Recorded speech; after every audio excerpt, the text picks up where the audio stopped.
Siapa paling berjasa saat penyaliban Yesus? Berjasanya pakai tanda petik ya. Siapa paling berjasa saat penyaliban Yesus? Ya. Bapak Ibu Saudara, saya Pendeta Henry Tandianta, Master of Biology Studies. Selama ini kita kena prank dari orang-orang di luar Kristen yang mengatakan paling berjasa itu Yudas. Kalau nggak ada Yudas, maka tidak terjadi penyaliban Yesus. Bahkan Yudas itu seharusnya masuk surga. Itu prank dari luar Kristen, bahkan nggak berhenti sampai situ. Yudas diskenariokan, disamarkan. Yang mati disalib itu cuman Yudas, yang disamarkan jadi Yesus. Jadi tokoh Yudas yang paling berperan di dalam penyaliban Yesus ini adalah prank dari orang-orang di luar Kristen. Anda sadar ya? Selama ini kita kena prank sehingga para pendeta sampai membahas apakah Yudas itu masuk surga atau masuk neraka. Udah jelas ke neraka gitu kok. Bunuh diri, gantung diri ya pasti ke neraka, ya. Ya, selama ini kita kena prank ya. Sadar ya. Jadi siapakah yang paling berjasa? Ini berjasanya pakai tanda petik. Mosok penyaliban kok pakai berjasa ya. Maksudnya siapa paling berperan begitu ya. Banyak yang berpikir Yudas Iskariot paling berjasa atau berperan dalam penyaliban Yesus. Tanpa Yudas tidak ada penyaliban Yesus. Ya, maklumlah. Itu ngarang bebas dari kelompok-kelompok klaimers atau klaimers di luar kekristenan yang sengaja memakai tokoh Yudas ya. Mulai dari penangkapan Yesus sampai cerita diserupakan. Jadi memang tokoh Yudas ini diskenariokan oleh di luar Kristen ya toh, sebagai tokoh utama penyaliban, padahal enggak ya. Satu, siapakah yang paling berperan? Satu, Pontius Pilatus adalah penentu terjadinya penyaliban Yesus. Ya atau tidak, Yesus itu disalib atau tidak, siapa yang ambil keputusan? Pontius Pilatus ya. Pilatus juga yang menulis dalam 3 bahasa nama Yesus tuh. Kalau Pilatus tidak menulis dalam 3 bahasa nama Yesus, Yohanes 19 ayat 20, inilah Yesus Kristus orang Nazaret, raja orang Yahudi. Kalau tidak ditulis dalam 3 bahasa, maka orang Indonesia nggak boleh manggil Yesus, harus Yesua. Ya, nggak boleh orang Amerika memanggil Jesus. Karena ditulis dalam 3 bahasa, maka nama Yesus diucapkan di masing-masing bahasa. Ya, jadi itu kerjaannya siapa? Pontius Pilatus. Sehingga karena itu nama Yesus boleh disebut dalam berbagai bahasa. Jadi kalau ngomong-ngomong tentang jasa atau peran dalam penyaliban Yesus, yang paling utama siapa? Pontius Pilatus. Kedua, istri Pontius Pilatus. Ya, yang membuat Pilatus menjadi bijaksana di dalam mengambil keputusan adalah istri Pilatus. Karena istri Pilatus itu dalam mimpi ya, dia diizinkan oleh Roh Kudus, oleh malaikat dalam mimpi itu dia diberitahu, awas hati-hati dengan orang benar ini. Orang benar yang dimaksud adalah Yesus Kristus.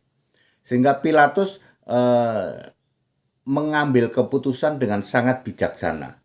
Ya, menentukan ya tidak, tapi dalam posisi dia tidak bisa dipersalahkan. Ya, itu istri Pilatus. Ya, yang ketiga, Yesus Barabas. Kalau tidak ada Yesus Barabas, itu Yesus yang Kristus pasti dibebaskan. Karena apa? Karena itu menjelang hari raya Sabat besar ya, tentu saja waktu itu harus membebaskan tawanan.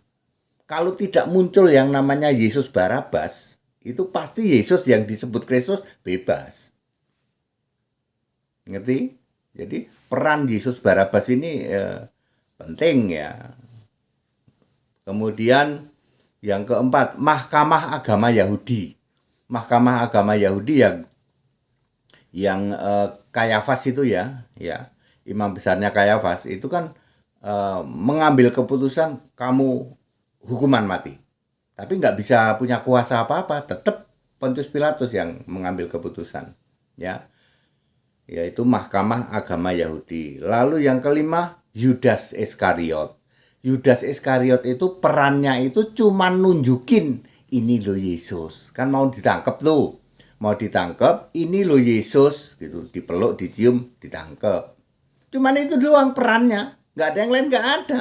Cuman karena Yudas ini muridnya Yesus, ya, lalu dicatat di Alkitab, lalu di blow up oleh kelompok klaim, tukang klaim, ya loh. Dikit-dikit ngeklaim kok cuman dikit-dikit. Semua nabi diklaim, semua mujizat nabi diklaim, ya. Tokoh Yudas ini di blow up, ya. Lawong cuman berperan orang-orang Yahudi ini loh yang namanya Yesus, jangan sampai salah gitu. Ya, lalu ditangkap. Udah cuman sampai gitu, udah gitu nyesel lagi. Nyesel, ya, upah yang uang itu dibalikin, lalu dia gantung diri. Bagaimana bisa dibilang itu berperan sangat sangat utama gitu. Menjadi utama karena disetting, di blow up, dia nanti niru Yesus, itu dia. Ya, oke. Kemudian berperan sangat kecil, Yudas itu cuman berperan sangat kecil, yaitu menunjukkan bahwa Yesus inilah yang harus ditangkap, lalu di blow up oleh umat klaimer, sampai-sampai dijadikan tokoh utama, termasuk nyaru-nyaru, nyamar-nyamar diserupakan sebagai Yesus. Jadi selama ini kita kena prank. Nomor 6, para serdadu centurion itu yang menikam lambung Yesus ini dan menganiaya Yesus ini sangat berperan karena dia menggenapi semua Taurat loh. Ya, membuang undi, jubahnya diundi, kakinya tidak dipatahkan, nusuk lambungnya. Ini kan semua digenapi di sana, ya toh.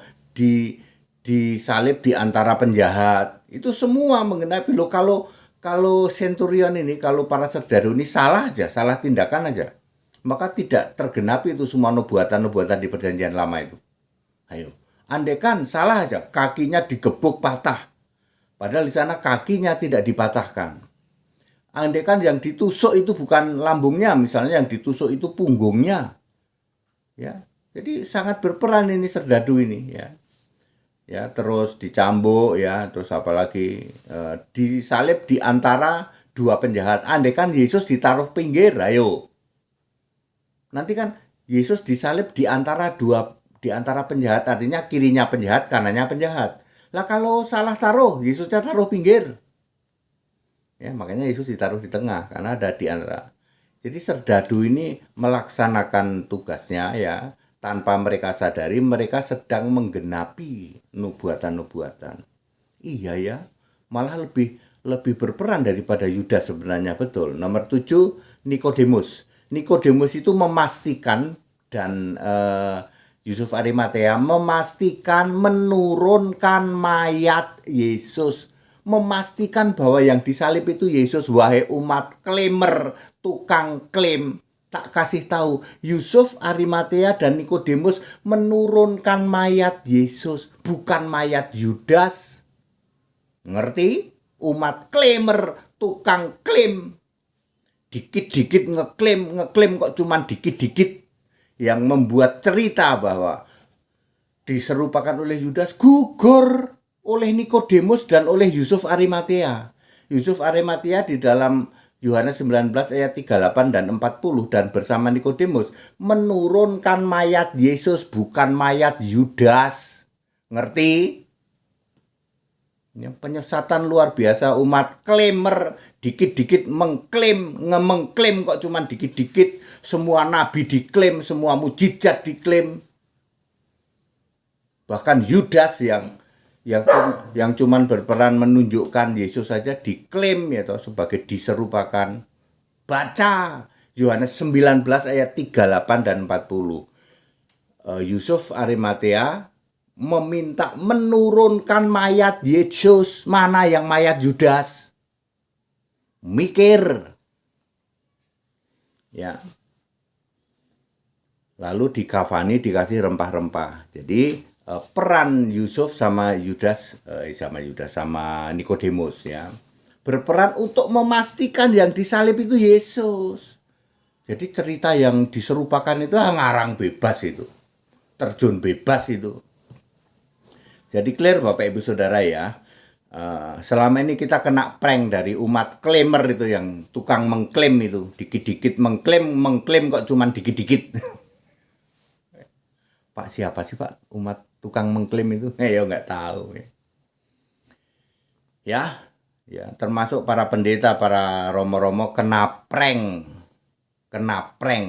Seolah-olah Yudas itu sangat tokoh sentral di dalam penyaliban. Oh enggak, Yudas itu cuma nunjukin kok ini Yesus, tangkep, udah cuma segitu. Udah gitu Yudasnya nyesel. Ya. Ya, siapa yang paling menentukan? Yang paling menentukan ya Pontius Pilatus, istrinya Pilatus, mahkamah agama, Barabas, Yesus Barabas, kemudian Serdadu Senturion itu, dan yang terakhir Yusuf Arimatea dan Nikodemus. Kalau Alkitab tidak mencatat itu, baru orang bingung itu sebenarnya mayat siapa. Jelas ditulis mayat Yesus, bukan mayat Yudas. Yohanes 19 ayat 38 dan 40. That's it. Ini very simple ya. Kita Indonesia, kita Pancasila, toleransi harus, keberagaman wajib disyukuri. Jangan ngarang bebas ya. Jungkir balik nanti kamu ya. Segala hormat kemuliaan untuk Yesus Kristus. Ikut sekolah Alkitab gratis di tempat kami, ikut baptisan di Jakarta, di Cibubur setiap hari Sabtu, dan di wilayah-wilayah yang lain seluruh Indonesia dari Sabang sampai Merauke. Segala hormat kemuliaan untuk Yesus Kristus, satu-satunya Allah yang benar, Allah segala masa, sebelum segala abad, sekarang sampai selama-lamanya. Haleluya, amin.